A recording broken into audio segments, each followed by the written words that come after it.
में, और वो आज स्थान आता हुआ दिख रहा है।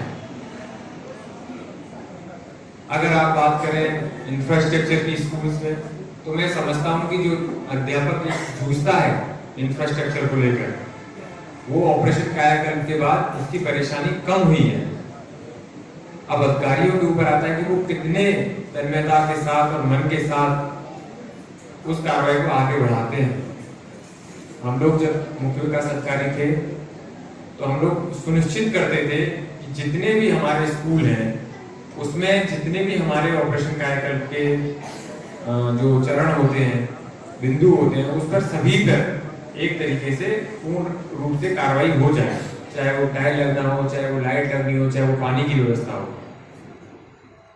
फिर हमारे जो अन्य जो संस्थान आते हैं, चाहे वो कस्तूरबा गांधी आते हैं, तो मैं कुछ अपने जीवन के और कुछ अपनी नौकरी के संस्मरण आपको बताना चाहता हूँ। 3 संस्मरण मैं आपको बताना चाहता हूँ। 2 मेरी नौकरी के हैं और 1 मेरा व्यक्तिगत है। जिस जनपद में मैं मुख्य विकास अधिकारी था, उस जनपद में सिर्फ एक ही कस्तूरबा गांधी विद्यालय था, सिर्फ एक। तो मैं जब उस विद्यालय को देखने गया था तो स्थिति बहुत ही खराब था, मतलब शब्दों में मैं बयान नहीं कर सकता। अब जिम्मेदारी थी कि किस तरीके से उसकी स्थिति को सुधारा जाए, कैसे उसको मतलब उसका डेवलपमेंट किया जाए, कहाँ से उसके लिए फंड उठाए जाए। तो हम लोगों ने बीड़ा उठाया, तो हम लोगों ने क्षेत्र पंचायत, ग्राम पंचायत, जितना काम जिस डिपार्टमेंट से मिल सकता था, और मेरा इतना उस लगाव उस विद्यालय से हुआ। और मैं शायद इनको संजीव आपको मैं वो फोटो भेजूंगा उस विद्यालय का अपने मोबाइल से निकाल कर, आप जरूर इनके ग्रुप में डालना, जो भी आप लोगों के ग्रुप है। उसके बाद जो खुशी मुझे मिली उस विद्यालय को बदलने के बाद, और उस खुशी से बढ़कर बात ये थी कि कस्तूरबा गांधी जो विद्यालय होता है सिर्फ बच्चियों का होता है। अगर उनको अच्छी शिक्षा और अच्छे माहौल में जो शिक्षा मिलेगी, और कल को वो किसी परिवार में जब जाएंगी या जिस फील्ड में वो जाएंगी, वो वहां पर एक्सेल करेंगे। उसमें जो भी 90 या 100 बच्चियां थी, उसके आप देखिए कितने परिवार, और उस परिवार में कितने सदस्य, कितनों का मतलब एक सामाजिक वो परिवर्तन करेंगे, कितना उनके ऊपर प्रभाव पड़ेगा। दूसरा, मेरा जो टीचरों से जितने भी हमारे अध्यापक हैं, मेरा ये मानना है कि हम लोग अध्यापक जो कार्य होता है उससे ज्यादा अन्य चीजों में परेशान रहते हैं। अब तो चीजें काफी ऑनलाइन हो गई हैं, काफी सुधर गई हैं। उस समय मैंने ये बीड़ा उठाया था कि जैसे 3 बजे के बाद मैं थर्सडे को एक दिन मेरा फिक्स था, मैं सिर्फ टीचरों से ही उनकी शिकायतें या उनकी कोई भी वार्ता होती थी मैं सुनता था। किसी का प्रधान से झगड़ा है, किसी का रसोई से झगड़ा है, झगड़ा के अंदर डिस्प्यूट छोटे मोटे, तो मैं इंश्योर करता था कि वहीं बुला कर और उनको हम लोग समझाते थे, और रजिस्टर मैंने बनाया था बाकायदा। खैर अभी चीजें बदली हैं। एक मैं अपने जीवन का व्यक्तिगत मैं बताना चाहूंगा कि मेरे जीवन में क्या प्रभाव है। अगर कोई कहे कि राष्ट्र निर्माण कौन करता है,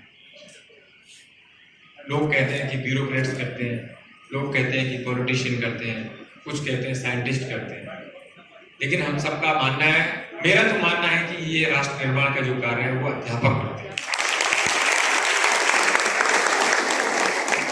क्योंकि अध्यापक ही ब्यूरोक्रेट्स बनाते हैं, अध्यापक ही साइंटिस्ट बनाते हैं, और हर फील्ड में जो, क्योंकि बच्चा जो आता है अध्यापक के पास, वो एक प्लेन स्लेट के उसमें आता है। अब उस पर वो जो डिजाइन लिख दे, जो भी वो लिख दे, वो उसके जीवन की एक रेखा और उसका जो भविष्य वो बन जाता है।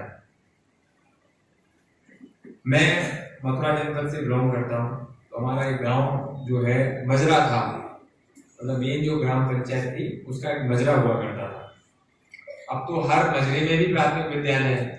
आप कल्पना उस समय की करें जब सिर्फ एक गांव में जो पंचायत होती थी उसी में स्कूल हुआ करता था।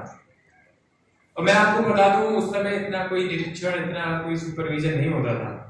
सिर्फ अध्यापक का अपने अंतरात्मा के प्रति जिम्मेदारी थी कि उसको स्कूल पहुंचना है। रास्ते पक्के नहीं थे।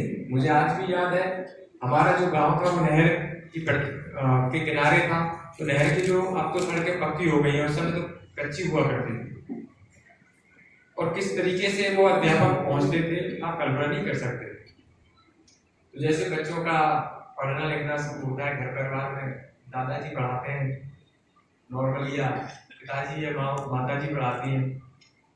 तो जब थोड़े बड़े हुए तो हमारे घर वालों को स्कूल था नहीं, तो बोले चलो इनको मास्टर साहब के साथ भेज दिया करेंगे। तो हमारे जो मास्टर साहब थे, मुझे आज तक उनका नाम नहीं पता, मुझे बस वो घटना मतलब जो भी था वो पता है। तो वो आते थे, साइकिल लेकर आते थे, अपने 6 किलोमीटर से आते थे। रास्ते में 6 किलोमीटर पे हमारा मजरा पड़ता था, उसके 2 किलोमीटर पे स्कूल पड़ता था, और वो मुझे साइकिल पे आगे बिठा के ऐसे लेके जाते थे। अच्छा, हमारा जो गांव था उसमें 3 पंचायतें थी अलग अलग, तो बीच में मजरा था।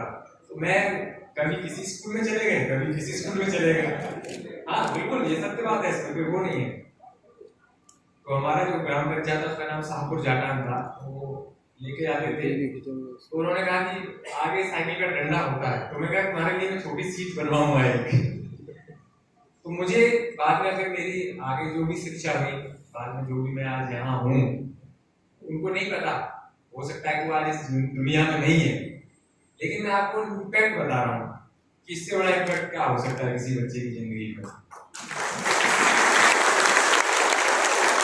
और मैं जब भी अध्यापकों से मिलता हूँ, मैं उनसे ये कहता हूँ कि अपना जो भी दिक्कतें हैं उनको भूलकर आपको आगे बढ़ना है, क्योंकि जो प्राथमिक विद्यालय में आते हैं ना, उनकी सिर्फ आप ही हो। आप ये मान के चलिए, घर से बहुत ज्यादा सहयोग नहीं मिलता, आप ही उनके माता पिता हो। मैं आपको बता रहा हूं, आपका कॉम्पिटिशन प्राइवेट विद्यालयों से कैसे हो सकता है? वहां तो उसके माता पिता को भी बुलाया जाता है, वो भी चेक करते हैं, लेकिन हमारे जो बच्चे हैं उन पर तो सिर्फ आप ही का अधिकार है पूरा। अगर आप ईमानदार हैं, अपनी आपकी नीयत साफ है, तो बच्चे निकलेंगे। और मैं आपको बता रहा हूँ, मैं प्योर प्राइमरी विद्यालय का छात्र हूँ।